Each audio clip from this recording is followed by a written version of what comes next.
Existe um tipo de dor que não grita, ela reorganiza. Kaneki não nasce em Tokyo Ghoul como um monstro, nem como um herói. Ele surge como algo mais inquietante, um sujeito comum tentando permanecer inteiro em um mundo que exige fratura para sobreviver. Criado por Sui Ishida, Tokyo Ghoul nunca foi uma narrativa sobre criaturas que comem humanos.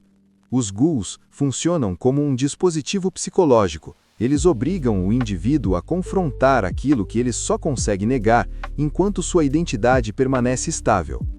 Kaneki é introduzido como alguém excessivamente gentil, empático, cuidadoso, não por virtude, mas por necessidade psíquica.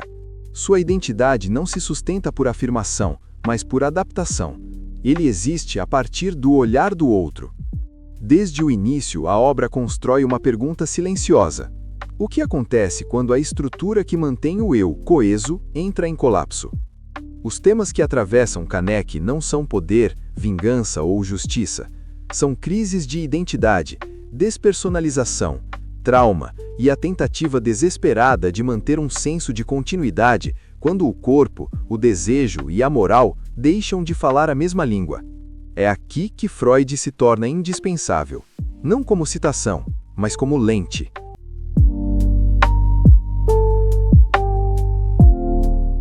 Antes da transformação, Kaneki vive sob o domínio de um ego frágil e excessivamente conciliador.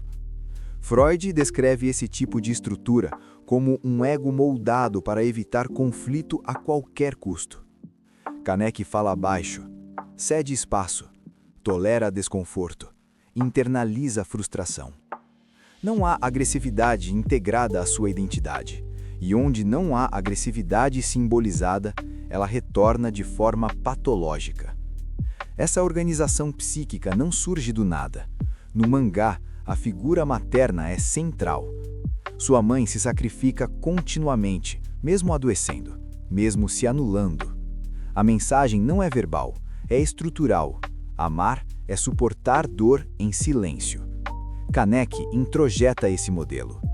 Para Freud, a introjeção transforma experiências externas em exigências internas.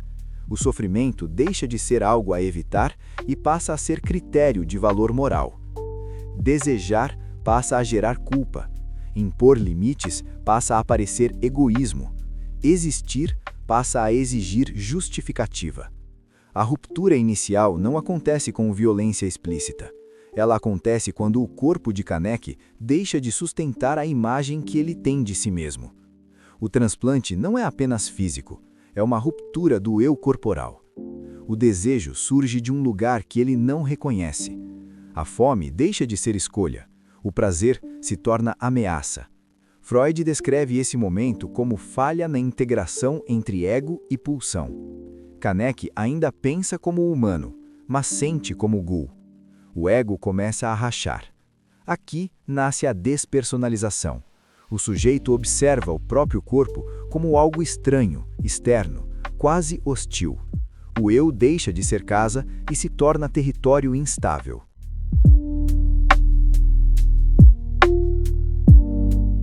A tortura de Jason não é um ponto de virada narrativo, é um colapso psíquico.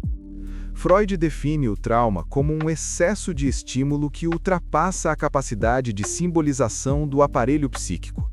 Em Tokyo Ghoul, a tortura não é apenas dor física, é repetição, imprevisibilidade, humilhação contínua. Não há tempo para elaborar, não há tempo para compreender. A única tarefa do psiquismo passa a ser sobreviver. Quando o ego não consegue integrar a experiência, ele se fragmenta, surge a dissociação. A cena do cabelo branco não simboliza amadurecimento, ela marca uma reorganização defensiva extrema. A empatia que antes sustentava Kaneki não desaparece, ela é recalcada. Freud é claro, o recalque não elimina conteúdos, ele os empurra para o inconsciente, onde retornam de forma distorcida. O Kaneki pós-tortura não sente menos, ele sente demais, sem acesso consciente. Isso explica sua frieza aparente e sua violência seletiva. A agressividade emerge não como prazer, mas como anestesia. É a única forma de continuar funcionando sem colapsar. A despersonalização se aprofunda. Kaneki passa a falar de si mesmo como se fosse outro. Observa suas ações à distância. Esse distanciamento não é frieza moral, é autopreservação. Os vínculos reforçam essa fragmentação. Com Toka há desejo de conexão, mas também medo de contaminação. Kaneki internaliza a crença de que sua existência fere quem se aproxima. Com Inami, ele projeta a criança que ainda tenta proteger, mesmo já não conseguindo proteger a si mesmo. A proteção do outro funciona como tentativa inconsciente de reparar sua própria fratura. No Anteiku, ele sustenta uma identidade funcional, quase normal, mas essa versão exige uma estabilidade que ele já não possui. O ego está constantemente sitiado, pressionado pelo id, pulsões de sobrevivência e agressão, e pela realidade brutal que não oferece espaço para elaboração. Kaneki não escolhe quem é. Ele responde a cada contexto criando versões provisórias de si mesmo. Em Tokyo Ghoul/RE, a perda de memória não é um artifício narrativo, é consequência lógica. Quando a psique não suporta integrar suas vivências, ela tenta apagar. Haese Sasaki não é renascimento, é defesa final. Mas o trauma retorna, sempre retorna. Em sonhos, em lapsos, em impulsos agressivos, na culpa sem nome. Freud chama isso de retorno do recalcado. O eu pode ser reorganizado, mas não reiniciado.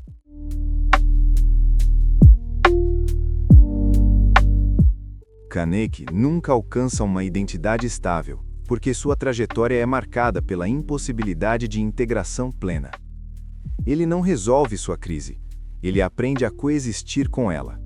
Isso não é fraqueza narrativa, é honestidade psicológica. Ao final, Kaneki não representa superação, representa a adaptação precária. Ele carrega fragmentos de todas as versões que precisou criar para sobreviver. Freud nos lembra que o eu não é uma unidade fixa, mas um campo de tensão permanente entre desejo, culpa e realidade. Tokyo Ghoul incomoda porque revela algo que raramente é dito. Nem todo trauma gera crescimento. Alguns apenas reorganizam o sujeito em torno da dor. A pergunta final não é se Kaneki venceu, é se algum dia foi possível vencer sem se perder. E talvez seja por isso que a obra permanece tão viva. Porque no fundo, Kaneki não fala sobre monstros. Ele fala sobre o que acontece quando o mundo exige mais do que um eu consegue sustentar.